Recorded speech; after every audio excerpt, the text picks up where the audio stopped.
Today we are going to go over exactly what I'm doing step by step to lose 100 pounds in 1 year. To be honest, it doesn't have to be complicated. It really doesn't. And it doesn't have to be perfect. I'm not going to be measuring everything with a scale. It's just very eyeballing everything. But as long as you're making those right choices, it really shouldn't be that hard.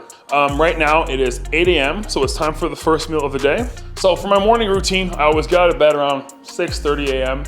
and I go weigh myself right away. After that, I get dressed and go do my cardio first thing in the morning, just to get that out of the way. Then come back here and have my first meal or the shake of the day, which we're going to go through right now. Starting with 1 cup of oats. I like to blend my oats so that it becomes smaller little chunks. That's because I hate the consistency of oatmeal. After that, I add 1 scoop of protein. And so it actually mixes together, a little bit of water in there.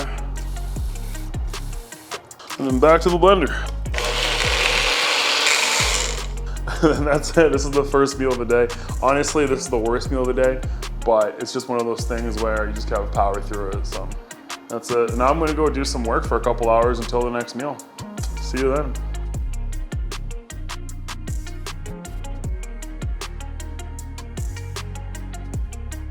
Now we're back, it's 11, time for the second meal of the day. We're gonna eat some noodles and ground beef.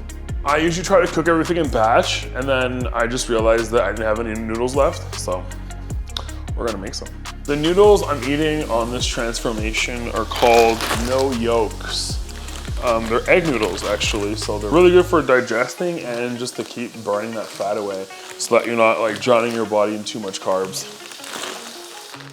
In terms of measurements, I don't measure them before they're cooked, so I'm just gonna throw as much as I can fit in here pretty much and cook it all at once so I don't have to do it later. This is actually kind of the perfect day to do this because my fridge is pretty empty of my little, when I'm running really low on these in the fridge, that means it's time to meal prep. So after I finish eating this meal, we're gonna go to the grocery store because I'm out of tomatoes and some other stuff. After I'm finished eating this one, we'll go to the grocery store, buy a couple things, and then we'll just cook up a storm to have enough food for the next 2-3 days. But I find it very important to always eat before going to the grocery store.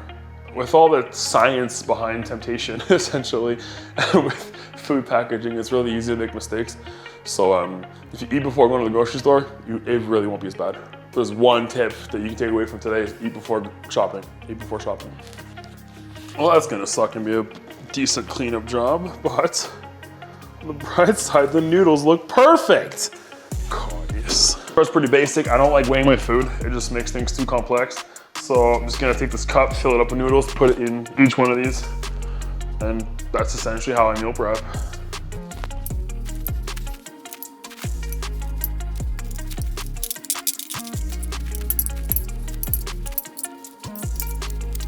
So right there, I mean, it's pretty convenient because we just finished cooking 13 portions of carbs, which means that that's gonna equal pretty much like 2.5 days. Because 2 meals per day are shakes like that, out of 7.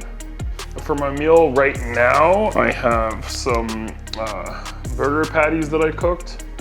So I'm just gonna have one of these with one of these, and yeah, that'll be my meal for now. And then after that, I have a quick phone call, and then we're gonna head over to the grocery store to get some food. Put a little bit of soy sauce on there. I try to stick to the less sodium soy sauce, because I do use quite a bit of it. And I think this might be the cause of my cramps, but honestly, I'm not brave enough yet to stop using it for the taste of my food. So this is a barbecue sauce actually called J. Hughes. So it says that there's no sugar added, and then when you look in the bag, there's only 2 grams of sugar per 2 tablespoons. So that's incredibly good considering most of these like barbecue sauces are gonna have close to like 30 or 40 grams of sugar. So it's quite amazing, and it tastes really good. It's not what you would expect from a barbecue sauce, because you always do expect a little bit of that sweetness, but it really does the trick.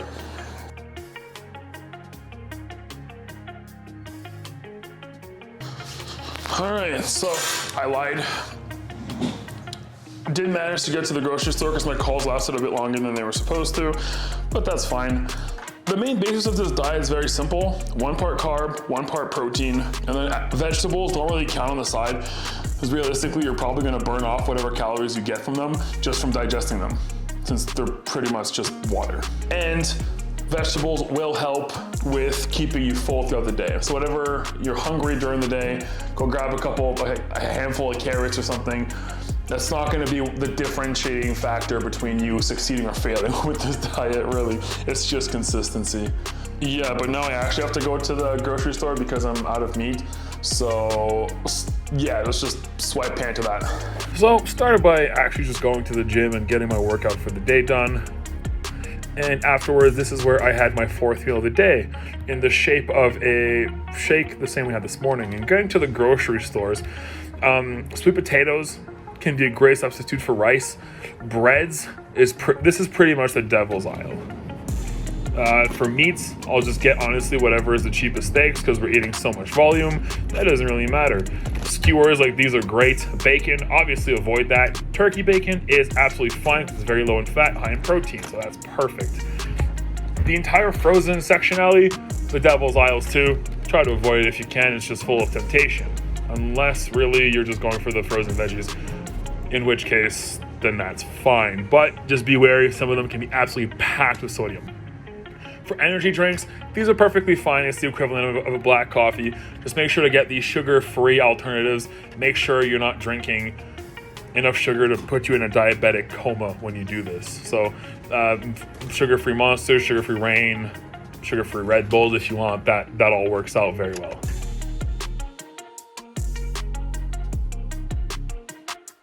Now here I'll use olive oil based pan just to spray my onions for the simple fact that I'm trying to avoid them from sticking to my grill. That's the only reason. That's why I'm not using a lot. For 2 reasons.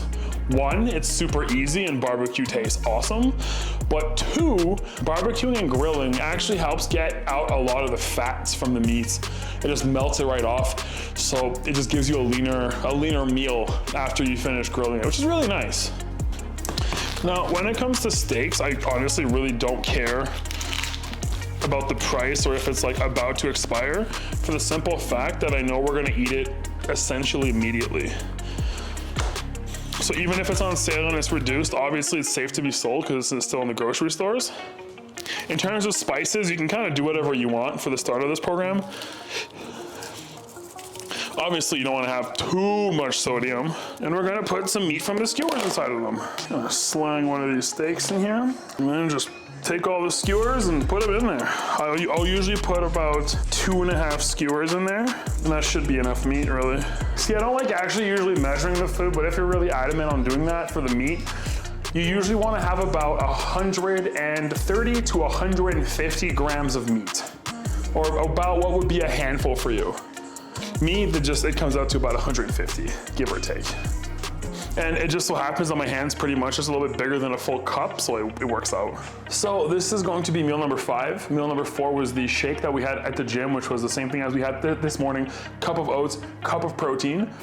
And yeah, so this is just a cup of noodles again, and then the equivalent in some Angus steak, grilled on the barbecue, of course, so it gets rid of the most fat possible. And yeah, the meal number 6 is going to be right before we do the night cardio. So I know I'm sweating a lot right now, it's pretty brutal. But it's not because I have the meat sweats or anything. It's just a really hot day and I just finished working out. So I used to hate getting all sweaty and stuff, but now I'm gonna use this to my advantage. And we're gonna do something after this that's going to help with the thermogenesis that my body's doing right now. So because I'm already sweating, because I'm already all warmed up and stuff, we're gonna go outside where there's a nice little breeze, but it's still gonna be warm. And we're just gonna go stretch outside, and there's a nice sunset that's about to happen, so.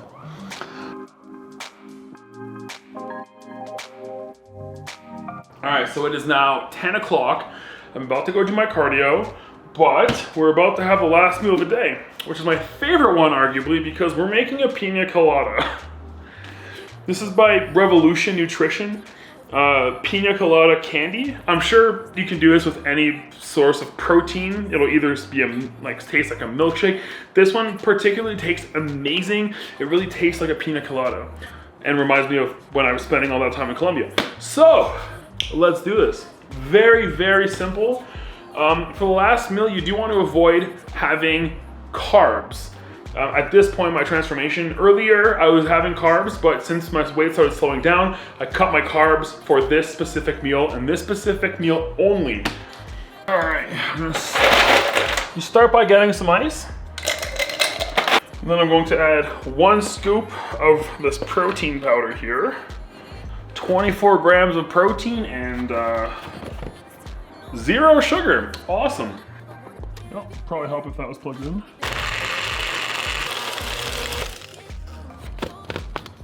Oh, that is squirting everywhere. Fuck, that's good. And there we go. We have this frothy white goodness that essentially tastes like Mexico. So yeah, not bad for last meal of the day.